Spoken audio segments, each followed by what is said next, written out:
रेवस मार्गावर चोंढी पुलाजवळ झाड कोसळून वाहतूक ठप्प। किहीम सरपंच पिंट्या गायकवाड यांनी पडलेले झाड केले बाजूला। अलिबाग तालुक्यातील रेवस मार्गावर चोंढी पुलाजवळ बुधवार दिनांक 31 जुलै रोजी दुपारच्या वेळी वडाचे झाड कोसळून वाहतूक ठप्प झाली होती।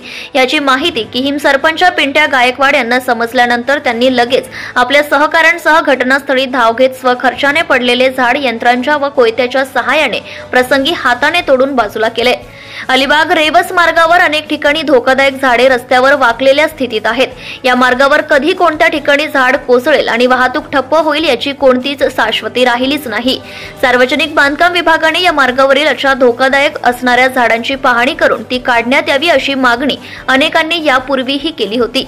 तसेच यापूर्वी अनेकदा झाडे पडून वाहतूक ठप्प झाली होती, तरीही सार्वजनिक बांधकाम विभागाचे अधिकारी धोकादायक असलेल्या झाडांना न काढता त्यावर जाणीवपूर्वक दुर्लक्ष करीत असल्याने सदर विभाग एखादा भयंकर अपघात होण्याची वाट पाहत आहे। या रस्त्यावरून प्रवास करताना आम्हाला जीव मुठीत धरून प्रवास करावा लागतोय, असे या मार्गाने प्रवास करणाऱ्या प्रवाशांनी व वाहन चालकांनी यावेळी सार्वजनिक बांधकाम विभागावर संताप व्यक्त करत सांगितले। नेहमीप्रमाणे रस्त्यावर पडलेले झाड बाजूला करण्यासाठी किहीम सरपंच पिंट्या गायकवाड यांच्यासोबत निलेश पवार, रोशन नाईक, गणपत नाईक, सूरज नाईक, निशांत कोळी यांनी मेहनत घेतली। मात्र यावेळी सार्वजनिक बांधकाम विभागाचे कोणीही अधिकारी अथवा कर्मचारी उपस्थित नव्हते। झाड बाजूला करून वाहतूक सुरळीत चालू केल्याबद्दल किहीम सरपंच पिंट्या गायकवाड व त्यांच्या सहकाऱ्यांचे प्रवाशांनी व वाहन चालकांनी आभार मानले। Subscribe now and press the bell icon. Never miss an update.